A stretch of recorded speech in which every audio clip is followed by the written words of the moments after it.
मैं बस ये कहना चाहूँगी कि जो प्यार और जो लोगों का साथ मैंने कमाया इस शो पर आकर और इंडियाज़ गॉट टैलेंट के थ्रू, इस जर्नी के थ्रू, हर एक एपिसोड में, हर एक गाने में मेरा परफॉर्मेंस बस टीवी पे आता था और उसके 1 घंटे बाद हम देखते थे कि वीडियो ट्रेंड कर रहा है और जो व्यूज़ हैं वो एकदम ऐसे जा रहे हैं कि मतलब जिसकी कोई सीमा नहीं है। तो ये सारी जो चीज़ें हैं, ये जो प्यार आप सभी लोगों ने मुझे दिया है, ये जो साथ आप सबका मैंने इस जर्नी में जो पाया है, इसके लिए बहुत बहुत दिल से धन्यवाद। और आप सबका मैं जितना थैंक यू कहूँ उतना कम है। और बस इतना कहना चाहती हूँ कि आप सब ने मुझे गलत साबित कर दिया। जब इस शो पे आई थी मैं, तो ये सोच के आई थी कि 2 लोगों का परिवार है और इसी को प्राउड फील कराना है या इसी के लिए मुझे करना है, मेहनत करना है, कुछ अचीव करना है। पर आप सब लोगों ने मेरा परिवार बन के, आप सब लोगों ने मुझे एक परिवार के सदस्य जैसा इतना प्यार दे के मुझे इतना ब्लेस्ड फील करवा दिया कि अब अगर मैं मेहनत करती हूँ, अगर अब मैं कोशिश करती हूँ, ट्राई करती हूँ या कोई नया गोल अपनी लाइफ में लाती हूँ, कुछ भी चीज़ के लिए अगर मैं प्रयास करती हूँ, तो मेरे मन में रहता है कि अब 2 लोगों का छोटा सा परिवार नहीं, बल्कि 2 लाख या 20 लाख या जितना भी बड़ा आप अमाउंट इमेजिन कर लो, उतने लोगों को प्राउड फील कराने की ज़िम्मेदारी मुझ पर है। और मैं आप सब लोगों के लिए ऐसे ही गाती रहूँगी और आप सबके प्यार का बहुत बहुत थैंक यू। आपको शो पे टैग मिला है छोटी लता जी, तो कितना प्राउड फील करते हो और अपनी जर्नी में सबसे स्पेशल मोमेंट क्या था आपका? छोटी लता जी का ये जो टैग है या ये जो नाम है, ये उपाधि मिल पाना ही मेरे जीवन की सबसे बड़ी बात थी और सबसे बड़ी उपलब्धि मैं इसे मानती हूँ, क्योंकि लता जी को हम पूजते आए हैं, वो पूजनीय हैं और उनको हमने बचपन से, बहुत छोटी उम्र से इतना फॉलो किया है, उन्हीं से हमने गाने सीखे हैं। तो एक तरह से ये कह सकते हैं कि हम अगर एकलव्य हैं तो हमारी द्रोणाचार्य रही हैं और हमने उनसे, भले ही हम सामने उनसे ना मिले हों, पर हमने उनसे बहुत सीखा है और वो अपने आप में एक इंस्टीट्यूशन है कि हम उनसे कितना भी सीख सकते हैं, कभी ख़त्म ही नहीं होगा उनका पिटारा, उनका ख़जाना। तो मैं अपने आप को बहुत ज़्यादा ब्लेस्ड मानती हूँ कि लोगों ने, जजेस ने और जो भी लोग सच में ये चीज़ मानते हैं और जो मुझे मिलते भी हैं, इनफैक्ट जब भी मार्केट चले जाओ, मॉल चले जाओ, लोग जब भी पहचान जाते हैं तो लोग छोटी लता जी कह के बुलाते हैं। मैं बता नहीं सकती, बयान नहीं कर सकती कि ये मेरे लिए कितने बड़े सम्मान की बात है। और बस इतना ही कहना चाहूँगी कि ये जो सम्मान आप सब ने मुझे दिया है, इस प्यार के लिए, इस प्यार का हकदार मानने के लिए आप सबका बहुत बहुत thank you. Ishita ji, India's got talent की बात की जाए तो और भी काफ़ी सारे सिंगिंग शोज आ रहे हैं, तो आपने वहाँ पे क्यों नहीं ट्राई किया? इंडियाज़ गॉट टैलेंट में क्यों आपने मौका चुना? Okay, very nice question. India's got talent मैंने क्यों चूज़ किया, इसके पीछे वजह कुछ ऐसी थी कि जब मैं इस शो का ऑडिशन देने के लिए आई, उस वक्त उससे ठीक 15 दिन पहले एक हादसे से मैं गुजरी थी और मैंने मेरे पापा को खोया था। तो मेरे पापा के जो फाइनल राइट्स थे, पापा का जो अंतिम जो सारी क्रिया होती है, संस्कार होते हैं, वो सभी मैंने किए थे अकेले। और जब पापा को 14th डे हुआ था, तब हमारे पास जब जिस दिन 13वीं थी, 13th डे था, उस दिन हमारे पास कॉल आया था। इनफैक्ट जो हमें कॉल करके जिन्होंने बताया था ना कि ऑडिशन के लिए आपको आना है, वो खुद भी कहीं ना कहीं विचक रहे थे कि हम कैसे इसको बोलें कि आपको ऑडिशन देने आना है, बट इट्स देयर जॉब, उनका काम है वो करना, तो इसलिए उन्होंने कन्वे किया। बट 14 तारीख को, आई स्टिल रिमेंबर, वो डेट 30th थी, 30th ऑफ अक्टूबर। मैंने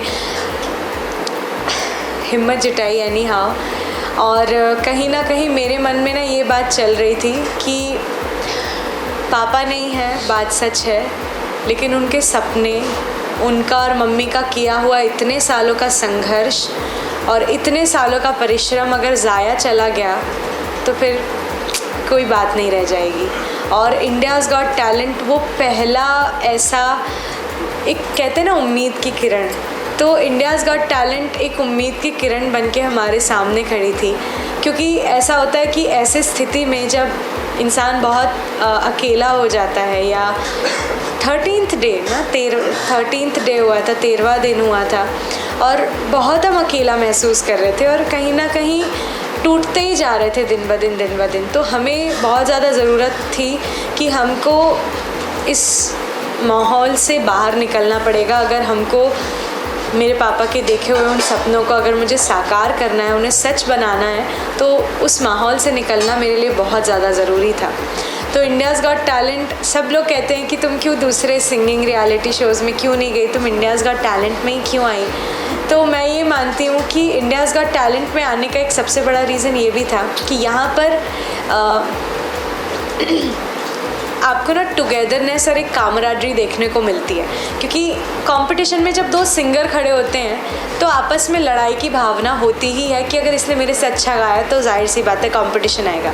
हमारे शो में क्या था कि मेरे कंपटीशन में या मेरे साथ में कंटेस्टेंट्स में कोई मैजिशियन था, तो कोई सैंड आर्टिस्ट था, कोई स्टंट्स करने वाला था, कोई एक्रोबैटिक्स था, तो इतना कोई डांसर था, डांस ग्रुप था, क्रू था। तो ये सारी ना इतनी वैरायटीज़ थी कि एक ना टुगेदरनेस की भावना बनती है और सारे लोग ना मिलके सिर्फ ये सोचते थे कि हम कैसे अपने शो को एकदम बहुत अच्छा बना सकते हैं, हम अपना 100% कैसे दे सकते हैं। तो यहाँ पे आके ना मुझे सिर्फ एक कंपटीशन नहीं मिला, एक परिवार मिला। सभी लोग ने, मतलब कोई लड़कों का ग्रुप है तो मेरे भाई बन गए, कोई बहुत सारी लड़कियों का ग्रुप है मेरी बहनें बन गई, छोटे बच्चे मुझे दीदी बुलाने लगे। तो एक तरह से एक जो अकेलापन था हमारे जीवन में वो कहीं गुम ही गया, वो अकेलापन ही कहीं गायब हो गया। तो इसलिए इंडियाज़ गॉट टैलेंट की मैं हमेशा बहुत शुक्रगुजार रहूँगी। और एक चीज़ मैं हमेशा मानती हूँ कि जो होता है अच्छे के लिए होता है।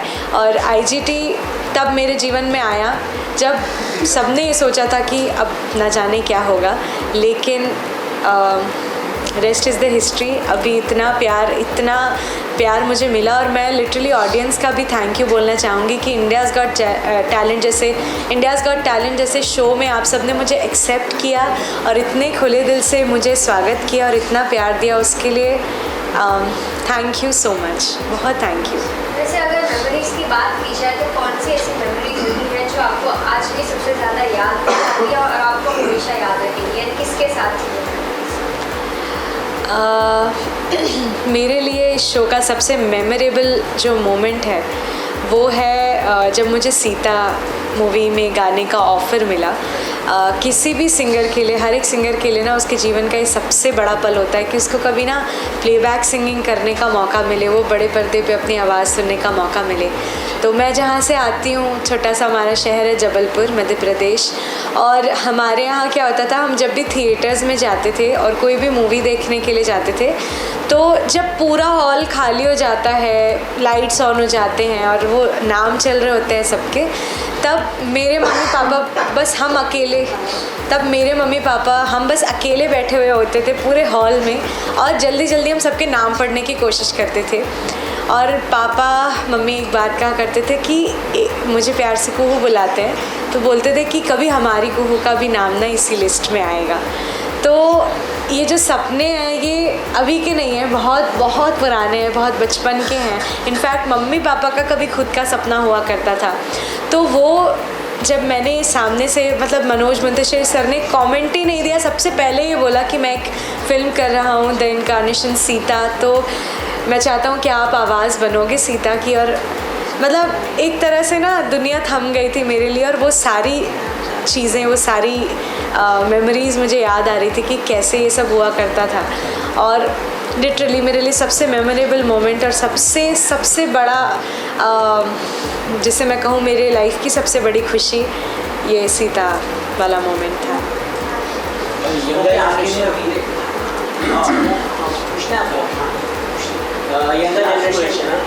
यंगर जनरेशन के सिंगर की बात की जाए तो आपके मनपसंद सिंगर कौन है? यंग जनरेशन के लिए, अच्छा, वैसे तो मैं पुराने गानों की बड़ी शौकीन रही हूँ, गाती भी वही हूँ, किशोर दा, रफ़ी साहब, लता जी, आशा जी। लेकिन नए में ऐसा नहीं है मैं नए गाने नहीं गाती। I am a huge fan of Arijit Singh. मुझे बहुत ज़्यादा पसंद है अरिजीत सिंह को सुनना। और साथ ही साथ श्रेया घोषाल मेरी बहुत बहुत बड़ी आइडल रही हैं और बहुत सालों से रही हैं, और मैंने बहुत बहुत ज़्यादा फॉलो किया है श्रेया घोषाल जी को।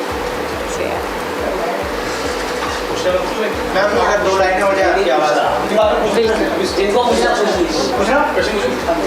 परफॉर्मेंस में जब कोई स्टेज पे परफॉर्मेंस होती है तो कोई कोरियोग्राफर डांसर होता है तो बहुत सारे प्रॉप्स इस्तेमाल होते हैं। As singer how do you think ये सब यूज़ करके परफॉर्मेंस को एनहांस करके बहुत बड़ा बनाया जा सकता है? Very nice question. ये जनरली ना सब लोग ये सोचते हैं कि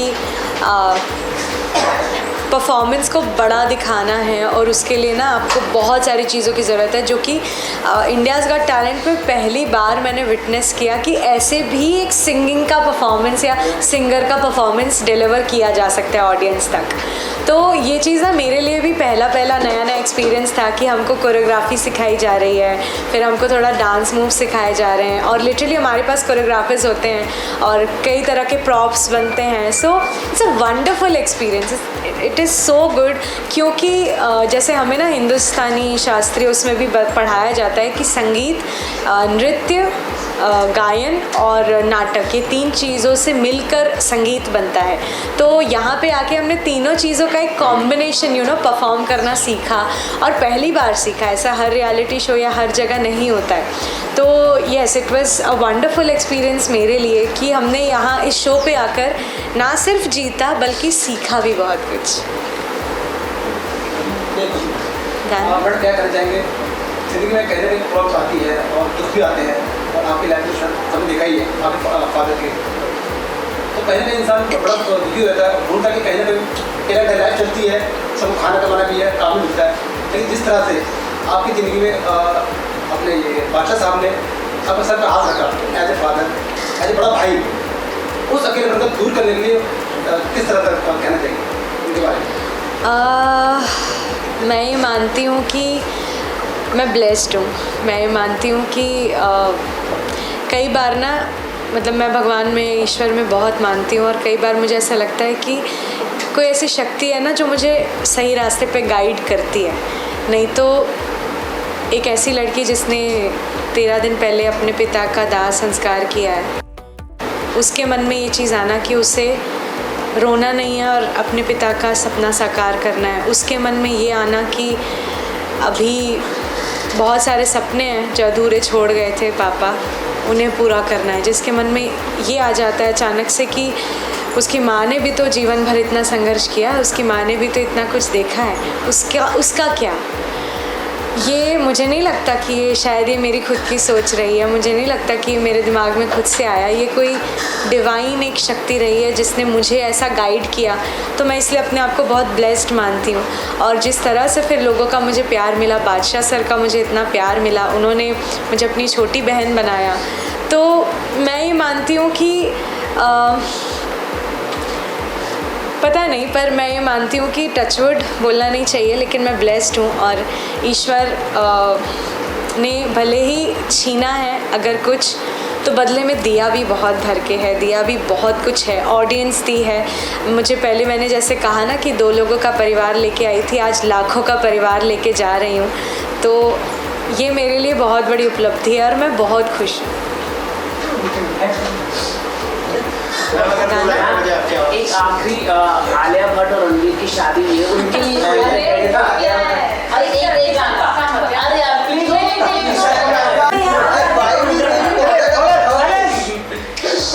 भट्ट ज़्यादा बोला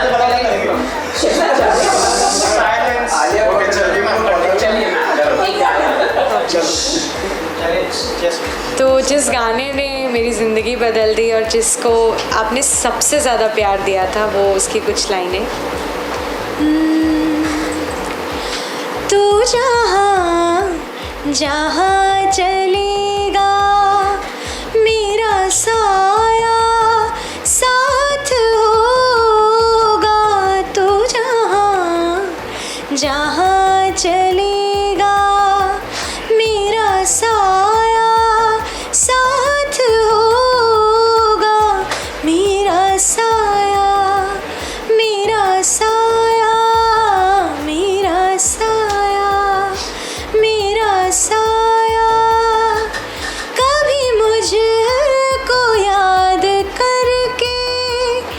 जो बहेंगे तेरे आंसू कभी मुझको याद करके, जो बहेंगे तेरे आंसू तो वहीं पे रोक लेंगे उन्हें आके मेरे आंसू। तू जिधर का रुख करेगा मेरा साया साथ होगा, मेरा साया मेरा साया मेरा साया मेरा साया। Thank you so much, all the best. Thank you. एक वीडियो चल ट्रॉफी पीछे चल जाओ। चाहिए था सेंटर देखिए यहाँ पे, हमारा चलता है हर जगह।